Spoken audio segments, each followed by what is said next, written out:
the looks on their face when there were challenges and concerns, and I've seen the commitment, dedication as they work through those. And I'll even talk about the folks out front today, and they were out front the other day, and aside from maybe a few expletives and other choice words, peaceful, expressing their First Amendment right, expressing their concern over the circumstances, but abiding by the law and being respectful for the most part. So if you're saying Arizona is a bad place and that we're so terrible because it's taken a week or so to come to the end of an election, I think you better look in the mirror, because Arizona is an exceptional place. Maricopa County is incredible, and the people here have done a phenomenal job. So I get the chance to speak to you, so I'm going to speak from the heart on some things. I think it needs to be heard and needs to be said. There are good people involved in this process, and I'm confident in the outcome. So if you are not, if you have issues, do not confuse your intentions with your actions, meaning you may be well-intended, but if your actions are criminal, that line still stands exactly where it was. It hasn't moved. If you believe there's ways to do it better, then find the process to make that help accomplish that. Do it the right way. But if you do it the wrong way, then there's a lot of deputies out there who have been working hard for the last week. They prefer not to see you cross the line, but if you do, they'll hold you accountable. I really don't have much else to say other than thank you for your patience and the work that you've done in covering this. I know we're coming to a conclusion pretty quickly here. Looking forward to those who have been elected leading the state in the right direction, and hopefully it'll be about collaboration and not division. Any questions? Actually, I hand it to you. And questions? How do you want to do this, Field? Let's hand it over. All right. Thank you. Thank you very much, Sheriff Penzone. Again, on behalf of all my colleagues on the Board of Supervisors, we are so grateful to you, your team, and all of law enforcement for the incredible job they're doing to allow democracy to continue to work. And that's exactly what's going on here behind us and what's been going on for the last week. So give you guys some information. This evening, some point after 6 o'clock, we will have our last big drop of votes. We'll have, we have less than 100,000 left. This will be a big drop of votes. And I want to say something right now, which is what we do here is we count the votes and we report the votes. We don't call races. Those of you in the media call races. We don't do that. We're not going to do that tonight. And the only time you're going to hear from the Board of Supervisors speaking as a group of 5 is right after Thanksgiving. We will hold a vote on a canvass, and we will vote on whether to accept the canvass of the vote in all the races in Maricopa County. But we're not going to call winners or anything like that. Tonight we will have the late earlies from Election Day. We're going to have all those will be reported, with the exception of a few that need to be cured. And let me talk about curing a little bit, because we haven't done that. So we cure, this is when, again, these early ballots come in, and for some reason, all the folks that are doing this hard, tedious, but important work of comparing the signatures on the outside of the ballot envelope to the signatures that we have in the voter registration that the recorder's office has, compare those. And if there's a problem, these don't look like they match, there are questions, then we go about the curing process. So the team from the recorder's office will reach out to folks, contact them, say, there's a problem here. Can you help us? Can you provide additional information to give us a level of comfort and security that you, in fact, filled this ballot out? And this came home to the Gates family earlier this year. So our 19-year-old daughter, she was voting for the first time in August, and she got one of these calls. So clearly her penmanship, she's taking after her father. But they contacted her, and she was able to cure it, and then her vote counted. So this is such an important piece of the process. Like I said, we haven't really talked about it now, but now we're starting to get into those. And I know the political parties are focused on that, and they should be. That's great. So they're reaching out to their folks to make sure that they can address this, but also we're doing it proactively. The recorder's office is doing it proactively to make sure that these are cured. There has been a lot of, some people concerned about whether their ballot has been counted or not, and we would encourage folks here in Maricopa County to go to BeBallotReady.vote, and they can go on there to see if their ballot has been counted. Now, there's been a lot of chatter about people going to that website, and they're looking to see if their vote was counted, and they believe that it's indicating that their vote wasn't counted, but that may not be the case. A lot of these people are voting, they're clicking on voter history, okay? Voter history is what's happened in the past. That's not updated for this year. You need to click on ballot status to find out whether your votes have been counted. So for people who are interested in that. So again, last big drop tonight. So what's going to be left after tonight? A few things. First of all, any additional early ballot envelopes that are cured. So as they get cured, then they're sent over here to be tabulated. Also, any provisional ballots that get cured. And one example, there's a few examples, but one of the examples is the conditional provisional. That's when you go to vote and you go to vote in person and you forgot your driver's license. You're allowed to vote a provisional ballot, and then under Arizona law, you have 5 business days to get your ID in here so that that vote can be counted. Again, we've had a long history here of requiring voter ID, and that continues under Arizona law. The other thing is the folks back here are working on those box 3, continuing to work through the few thousand box 3 ballots that are left, and we'll have hopefully some of those tonight, and then some more in the coming days. And then the final one, and we haven't mentioned this one yet either, is the hand tally of Legislative District 22. So in Legislative District 22, the candidate, the incumbent, announced that he wasn't going to be running after all, too late after we had already printed the ballots. So as a result, that's an all write-in race. And so if you have handwriting on the ballot, then that leads to adjudication. And so we have to go through all those and do a hand tally of all the votes in LD 22. So that's another one. You're going to see those coming out in the days ahead. And all those different categories that I just went through with you, after we release the results tonight, we'll provide a full rundown of the numbers that we have in each one of those categories. Again, but that will be after tonight's ballot drop. So with that, I'll turn it to Fields. Thank you, Mr. Chairman. Do you have any questions? Sasha. I've got 2 questions. One is for the sheriff and one is for the chairman. Who wants to go first? Let's talk to the sheriff first. Okay, Sheriff. I'm wondering, Steve Bannon was saying online that people can't let Arizona certify this election, and I'm wondering with that if you have any security concerns around certification, which I believe is currently scheduled for after Thanksgiving in the county. Who's that? Steve Bannon. Is he an Arizona resident? Not to my knowledge, sir. Okay. Well, I'm pretty confident in the team that we have here, and we will, as always, abide by the law and expect everybody else to abide by the law also. As I stated earlier, a lot of folks like to point fingers and make accusations and criticisms, and it's usually those who don't put the hard work in that is necessary to carry out these tasks. So everybody's got an opinion. Not everybody's responsible, and those who are going to do an exceptional job, and I'm not concerned at all about his opinion or others that feel that way.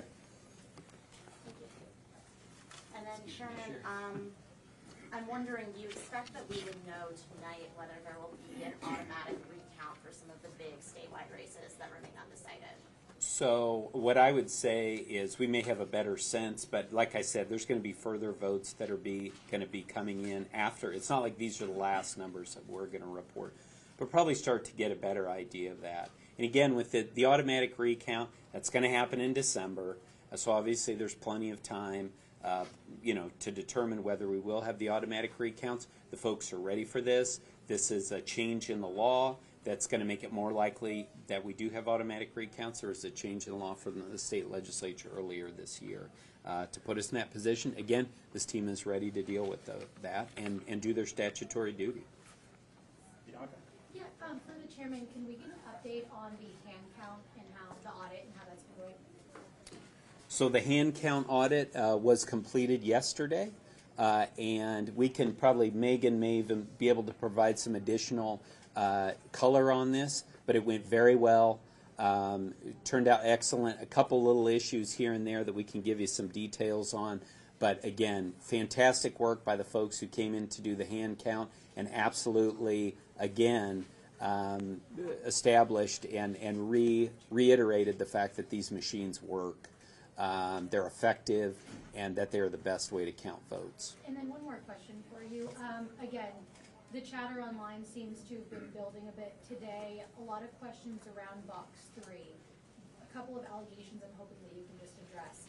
One is folks alleging that there must be far more than 17,000. They were overflowing at particular locations, being put into Tupperware or unsecure places. And then the other is people questioning why we haven't seen results from box 3 in the past couple of days. Okay. So first of all, I'm not aware of any box 3 ballots being put in Tupperware. They've been handled securely throughout, so I can confirm no Tupperware unless anyone knows of something to the contrary. The last box 3 results were when, Megan? It was a few days ago. Okay. Yeah, it was a few days ago. We're working through, we're processing them, as I just mentioned. We should see more of those. There's a reconciliation process that has to go through, and that's exactly what's happening. Again, this is the people that get frustrated or get impatient. It's because we're doing everything to make sure that these are eligible votes. So I don't understand that. I think a lot of these people who get impatient are those who have been advocates of security, of making sure that only eligible votes are counted. And finally, with respect to the 17,000, I don't know why people wouldn't accept that number. I mean that is just puzzling to me. So I really don't have a response to that. And Megan will come up and answer a little bit more of your question about where we're at in that process. My name's Megan Gilbertson. I'm the Communications Director with the Maricopa County Elections Department. So the reason why we haven't put any more results out for those Election Day ballots is because we wanted to get the public as many of those early ballot drop-offs as possible. And so for us, it was a larger portion, and so that's what we were putting through. The team is working here with observers present through the rest of those Election Day ballots from door 3. And the other thing I would add on the 17,000 is we know what that number is because we know the number of voters that checked in on Election Day, and that is subtracted then from the number of votes that we counted on the Election Day tabulators. And so that is our full universe of the number of voters in that category. Are they all still counting and reading through the tabulation? Yes, so it does look like the majority of them are being read through by the tabulation equipment. But one thing that we have seen a little bit higher is it looks like voters were using check marks instead of ovals. And it looks like they might have been using those check marks with a thinner pen than what we provide in the polling location, such as a ballpoint pen. And so because of that, that has to go to our bipartisan adjudication boards because the oval isn't fully filled in.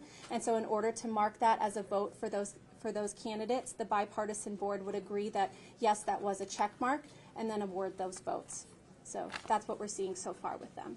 Can I just ask about that? Is that the Election Day one? Is that, I'm going off yesterday's press release, is that the first line 5,000 of the estimated Election Day ballots to be reported? That's the box 13. That's the box 3. Yes, that's the Okay. left to be Box reported. 3, sorry. Mm-hmm.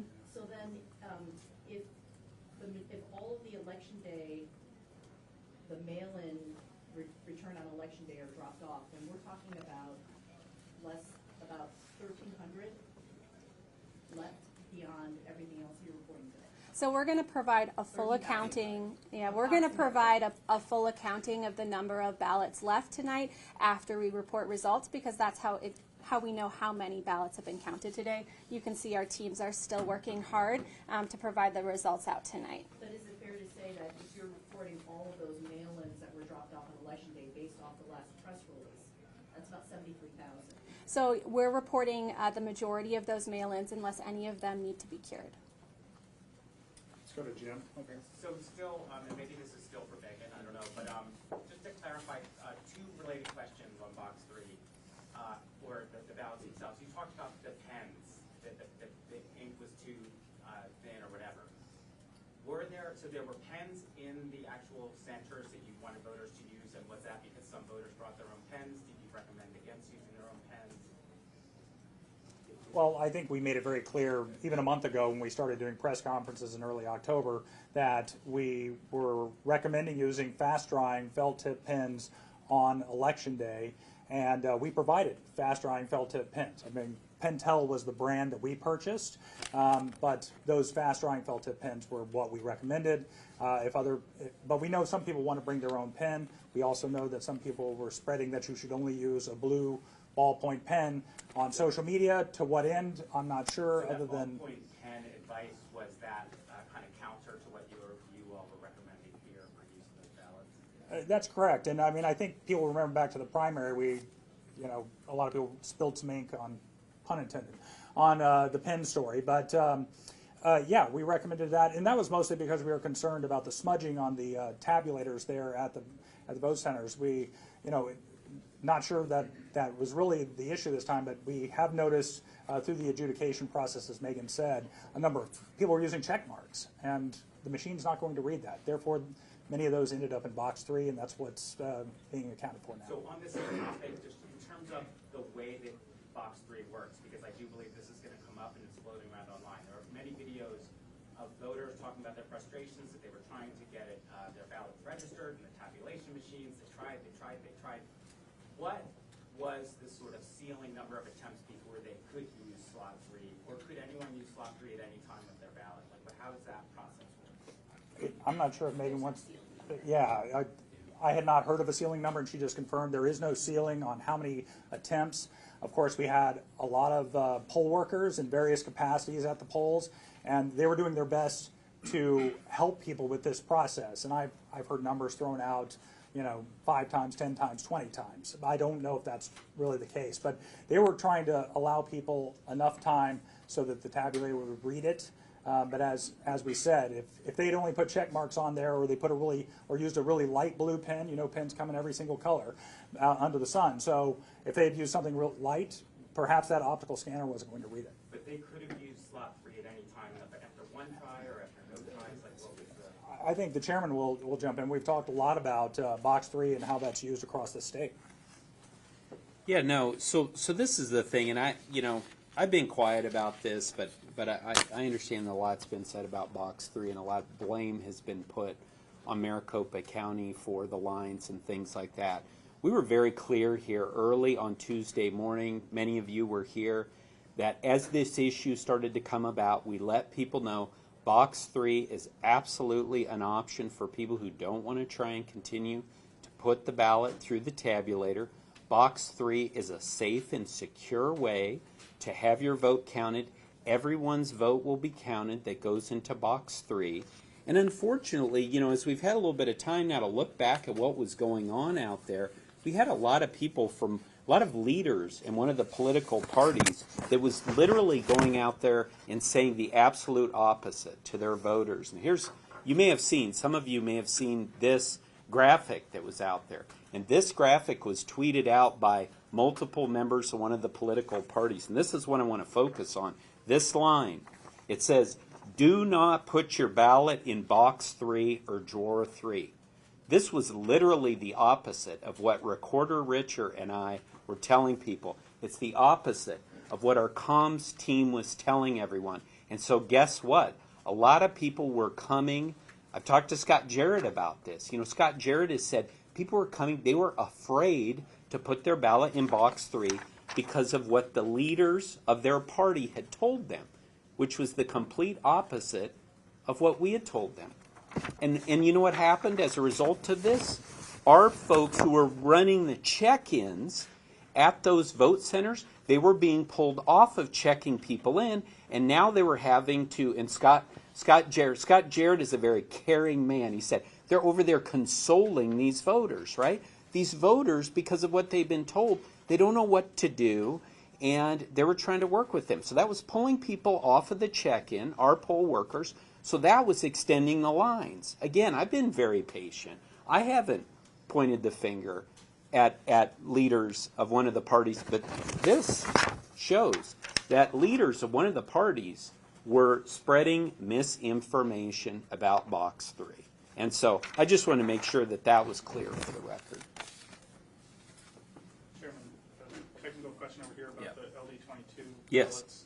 I imagine there might be some folks in those 22 who just didn't vote in the write-in race at all. Yes. But for those who did, have the rest of their ballots been tabulated and now just that race will be counted by hand, or is everything on that ballot? Yeah, I'm going to go to Megan on this technical question. Yes, the rest of their ballot has been counted. That's the great thing about electronic adjudication, is that it'll only look at the single contest in question. So we'll be able to come back to all of those undervotes and votes for that contest and be able to do that hand tally just for that race, but all of the other ones have been counted. The other thing that I would add, if it's okay, is what the chairman was talking about at one of our voting locations. We had 150 people in line, and they weren't in line outside of the voting location. They were in line inside of the voting location. The poll workers were consoling them, letting them know, letting them put their ballot through 10, 20 times into the precinct-based tabulator, because they were told that the box and the door 3 would not count. And so our poll workers were working through with those voters, giving them all of the options they can inside of their voting locations, because they wanted to make sure that those voters had the ability to put their ballots through that tabulator, but also so they could know that when it comes back, it will be counted here. And what we've shown is they are being counted here with observers present under our cameras. They are being counted, and we are reporting those out. So our poll workers were having some of the most difficult conversations because voters were afraid. And not because we weren't providing them the information, but because there was so much misinformation out there about what type of ballot would count. And for us here at the Elections Department, if you are a valid voter that provided your proof of ID, we want to count your ballot. It doesn't matter what party it is. And all of our poll workers were there to support those voters on Election Day. And they were there all day long, all evening, helping voters through that process. Yeah. Yeah, I have a question for the sheriff, because at the beginning you said that you increased security, but it wasn't for any particular event. Two questions. Is it related at all to the fact that we could be getting close to a call in the governor's race? And also, will this increased security remain until after the call is made? Absolutely. When we look at it, we try to figure out, how do we allocate resources at the times that we can project may be most significant just due to circumstances. So an election day is when people are most emotional, and we knew there was going to be activity, and right now, and I don't know how many votes are left or when those will all be unfolded, but I think we're getting close to end game, so I want to make sure that we are prepared, because a big part of our plan has been help good people be good. If you see that this is not a place where it's appropriate to come and create unrest, then you're less likely to put yourself in harm's way or others. So we're gonna heighten the level. We're gonna stay committed through until we feel as though this election has concluded. People will have those who are willing to accept the outcomes, and that peace will be the word of the day for Arizona as it relates to elections. Sheriff, what's your message to the public? Some people will like the results, some people will not like the results. What's your message to the public, whether you like them or not, whether you believe in the counting, don't believe in the counting? What are you hoping for once these results come in the next couple of days? I think if you truly believe in our nation and our foundation and our principles, then you recognize that elections, not everybody is a winner, not everybody is happy on that day, but it is a part of who we are, that we respect the opportunities for everyone, that elections are designed so that the majority have to say who's going to be in leadership, and if you're not on the successful end of that conversation, then you work towards the next election if you want to see change. But if you have a different opinion, such as I know the question you asked earlier about someone from outside the state trying to create unrest here, this is Arizona. Okay, this is for Arizona residents, this is an Arizona community. We'll pick our leaders, and not everybody may be pleased with it, but we are going to lead by example. So my advice to you is be a better person today than you were yesterday, and work to be even better tomorrow. And if you want to see change in leadership, work within the system to get it done. But if you get outside the lines, then unfortunately you cross some of my folks, and it becomes a different outcome. But I want to ask you to be respectful to the men and women out there wearing the uniforms, and I want to express gratitude to Phoenix PD and Scottsdale and DPS and the others that helped us out. If you don't have love and affection for people in uniform trying to keep you safe, then you don't even know what love and affection is. So be respectful and don't put them in harm's way. Don't put these people in here in harm's way. The outcome will be the outcome, and I'm confident it will be a true outcome. Sheriff? No. So I apologize if you don't want to take the lead, but if you have them for me, can I just wrap them up and be out, and then the chairman will come up here and knock the rest of them out, but instead of us going back and forth and getting our steps in, anybody else have questions for me? Okay, going once, going twice. Thank you guys so much. Thank you, Sheriff. Supervisor Yes. Gates, I was just going to ask, there's some big voices kind of trying to set up an election integrity line, asking for those who had issues on election day voting, whether they had used Dropbox 3, whether they saw long lines, felt like they were turned away, to call them. Do you think that, or worry that this would in essence set the groundwork for lawsuits? I'm not concerned about that at all, because when I was a Republican lawyer, I did, we set those lines up to get that information in. That's absolutely, any organization's right to do that, whether it's one of the political parties. And again, if there are issues, I said this in the primary, I'll say it again now. If there are concerns, things that people saw that raise concerns for them, let us know. Call us. A lot of these people are my friends. A lot of these people have my cell number. These lawyers, Republican lawyers, call me. And, we'll take a look at that, see what can be done. But no, I have no problem with that at all. And just following up to Bianca's question, I believe it was about, Carrie Lake saying that make sure your votes are counted, or maybe you touched on it at the beginning, excuse me, saying that maybe people were looking at their voter history. For those Yes. who weren't in the voter history section and they feel like their vote was not counted, what would you say to them if they're not seeing it? Yeah, no, we would welcome them to call in to us. Be happy to look into that, research that for them. Again, we're here. We want to make sure that every valid vote is counted, every eligible vote is counted, and we've got we have the Star Center, which you may have heard of, which is a call center to deal with these things. So again, we encourage people to reach out to us on however they want to, phone calls, social media, whatever. We are very much focused on customer service at Maricopa County, and we want to help these folks. A follow-up to Yes. a question for those who check on the right section for their vote to be counted and it was not counted and they feel like it's not being counted. Have you received such a thing, such a complaint? I've heard of that. That's one No, of the. directly to that I- center. I think so, yeah, definitely through that center. That's one of the reasons why I addressed it, was that people who are having, they're clicking on the wrong thing. But I don't recall, I haven't had a direct communication with someone like to my cell phone who had that issue. One more question, maybe two? I've heard some language from you today. You talked about misinformation. The Twitter account from the county put out a tweet addressed to disinformation spreaders earlier. I could be wrong, but I sense some stronger criticism coming from you and your colleagues towards these individuals over the course of this week. Can you tell me, is that what you intended, and if so, why? Do I tend to be stronger in my response to disinformation? Well, I think as the days go on here, as we near the end, as things tend to kind of, build up a little bit, as others, folks from, as the sheriff said, folks from outside of the state say that this, vote should not be canvassed, things like that. We want to make sure that there's good information out there, and we want to also, look, this isn't even about 2022. This is about how people view elections in 2024, in 2026, in 2050. We know that we're all here, all of us elected officials, we're here for a very short period of time. And there's a sacred trust that is placed in our hands. And what my colleagues and I are focused on, obviously this election, counting these votes, but we're also thinking about the future and what we can do to rebuild confidence in those who've had their confidence shaken because people who they believe in, leaders in their own party, sadly, have spread misinformation. We got a lot of cameras here. It's an opportunity for us to speak about this misinformation.